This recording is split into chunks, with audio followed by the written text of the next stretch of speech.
New world, new problems. The world is harsh, a landscape of lava flows and volcanoes.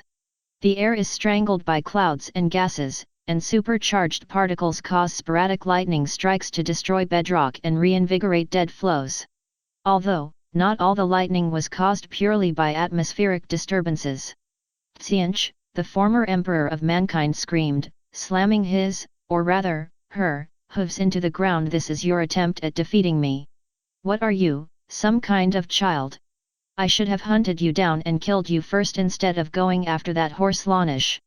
She planted her hooves and drew as much energy as possible, in an attempt to smash her way back into the immaterium. However, in her rage, she drew too much energy and was blasted back, the ground shattering as she hit. The emperor groaned and pulled herself up from the ground, small bits of rock falling off her back.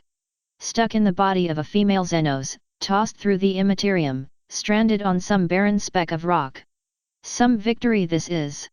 She walked over to a nearby crag of rock and sat down, staring out across the landscape that was her new home. Seeing nothing better to do, she opened her soul to the immaterium, hoping to glean any sort of information as to where exactly she was. She found nothing. The immaterium was, for lack of a better term, clear. Where there were storms of emotion and the corruption of daemons, there were now calm pools of energy. Small tremors that could be mistaken for demonic presence came and went in the blink of an eye, dying out from the lack of emotions to sustain themselves. Even the oppressive void of the hive mind was gone, the sound of innumerable monstrosities no longer echoing throughout the immaterium. Still, there was some advantage to having the immaterium being so calm. With no daemons to worry about, she could utilize more warp energy than she normally could. How to properly channel and store that energy would have to be worked out later, but for now she was content to know her powers had increased. She recalled her soul, looking around again at the wasteland she resided in. The threats of the old world are gone, she said, thinking long and hard upon the implications. Perhaps I have been looking at this wrong. With the ruinous powers scattered, the hive mind vanished, and no other Xenos to be seen, I can rebuild. She smiled as images of a new Imperium, shining bright and pure as the rising sun, flashed through her mind. She saw cities of industrious people, all working together to build the Imperium, protected by thousands of devoted and beloved guards and soldiers. All of humanity, working as one, for a leader who looked like some geneticist's worst nightmare. No, no more humans. They served me well, but they must go on without me. I shall create new followers to rebuild my Imperium. The Chaos Gods thought they cursed me, she chuckled. But now I am in a position and have the power to build the universe to my design. She smiled, plans for her new empire already forming in her head. First, though, this world is too harsh. She looked up at the sky once more, watching the clouds of smoke drifting along. It's said that Earth was allowed life when a second planet crashed into it while it was still young. I could recreate that phenomenon. Tapping into the immaterium once more, she searched her new realm for a planet or planetoid of sufficient size. Several she found would have worked, had they not been so far away, and the closest ones she did find were too small to have much effect. Finally she found one. It was about the size of Mars, and similar in color to Holy Terra. Its normal path would cause it to fall into the system's sun, but its gravitational pull was weak enough that a sufficient nudge from the warp could shift it to a more desirable orbit. Releasing her soul once more, the Emperor drifted through the immaterium until she arrived at the planet, drawing as much warp energy as she could muster and aiming it at the planet's surface. An outside viewer would have seen nothing, just a strong wind blowing across the planet's surface. Those exposed to the warp, be they psyker or daemon, would have seen the Emperor beating against the planet with her wings, waves of warp energy washing over the planet below. Slowly, the planet began to shift, set on a collision course for the Emperor's dwelling. Exhausted, and with most of her warp energy depleted, the Emperor returned her soul to her body, standing as she did so. This world shall have life, as I have commanded it. Now, I must prepare the ground. Years went by as the planets slowly drifted towards each other. For the first 5 years, she began to make adjustments to the system around her, pushing and pulling every asteroid, planet, even the sun, just to make it perfect. When that was finished, she spent another 5 years meditating and studying her new body. This was no easy task, and she now knew where to put the oceans due to the number of times she crashed attempting to fly. Flying aside, she had figured out that the horn she carried was very efficient at conducting warp energy, and much safer than her normal methods of manipulating the warp. The last 5 years had been different. With no real tasks to do, and having mastered her new form, she took to carving effigies of the chaos gods out of the rock and blasting them to pieces with her powers.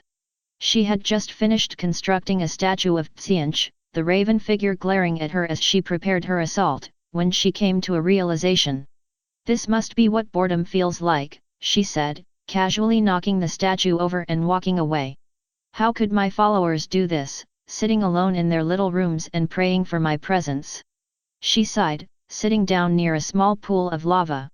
At least when I was in the throne I had the Astronomicon to maintain, and what do I have now? Rocks. She sighed again, swatting a pebble into the lava.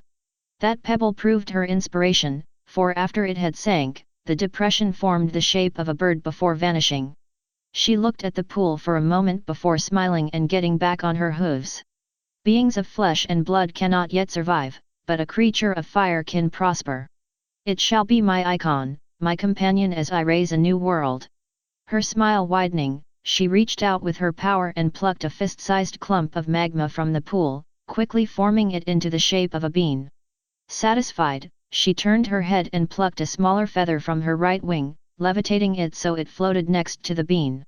I now grant you the gifts of fire, life, and flight. By my side you shall fly, and by fire you shall renew yourself, channeling more warp energy. She flattened the bean and wrapped it around the feather, the lightweight fibers proving no match for the intense heat of molten rock. As the feather melted, the bean began to twist and quiver, shifting as the transformation took hold. There was a flash followed by a shriek, and the Emperor watched as her first creation took wing. It was a spectacular thing, a mighty raptor in red and gold feathers. Flames danced from the tips of its feathers as it flew, soaring over the land and diving amongst the crags and cliffs. It circled once more before landing in front of the Emperor, staring up at her as if trying to comprehend what the being before it was.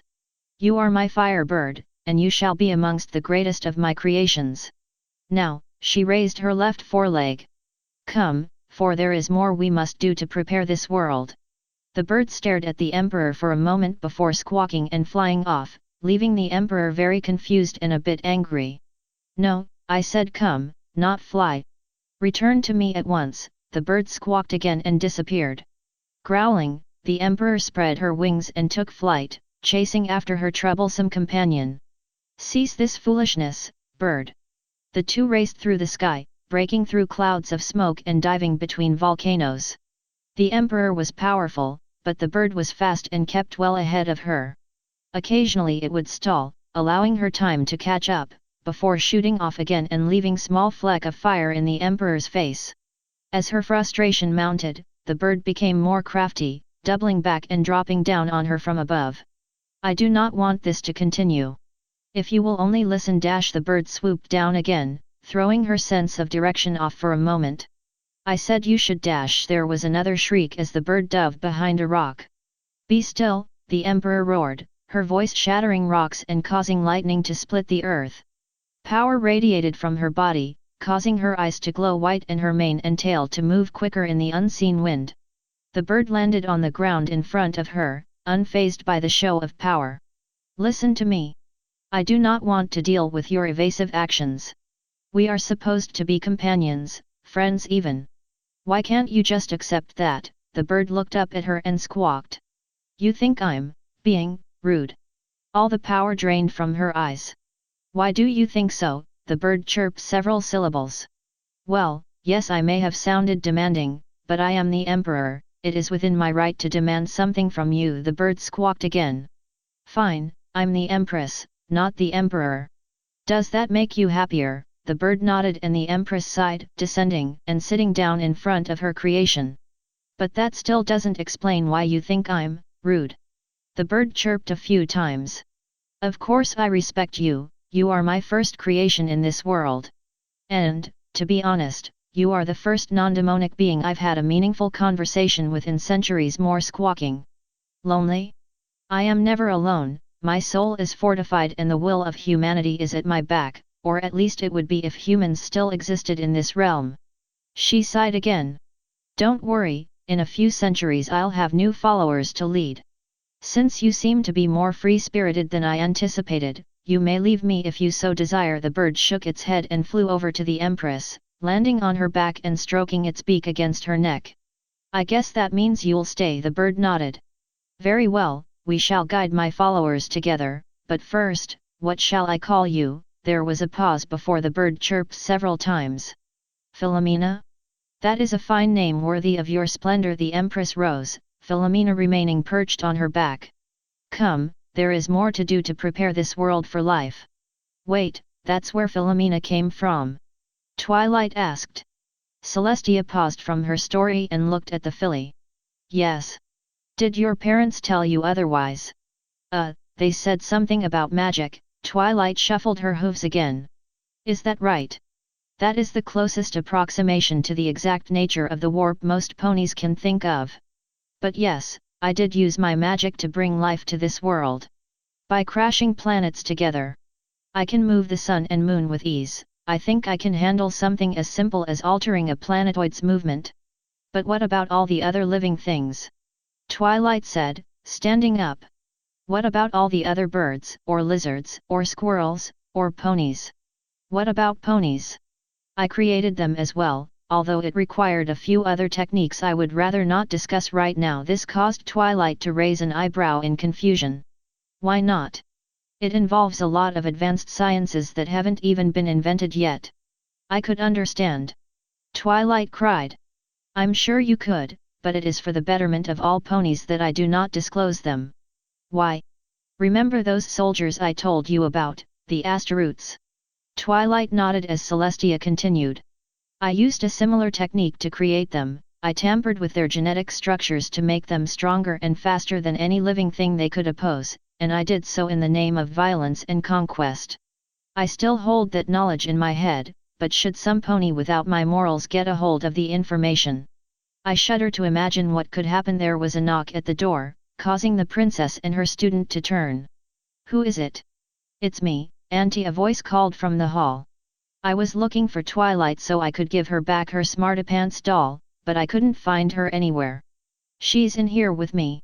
We were just discussing a few things. The door opened and in walked a young pink alicorn, a small doll clutched in her magic and her mane tied back in a ponytail. Twilight leapt from her spot on the floor and ran towards the newcomer, a massive smile on her face.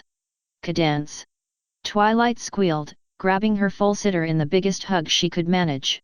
The two held each other before breaking off for their secret greeting. Sunshine, sunshine, ladybugs awake! Clap your hooves and do a little shake, the two chanted, a display that caused Princess Celestia to chuckle.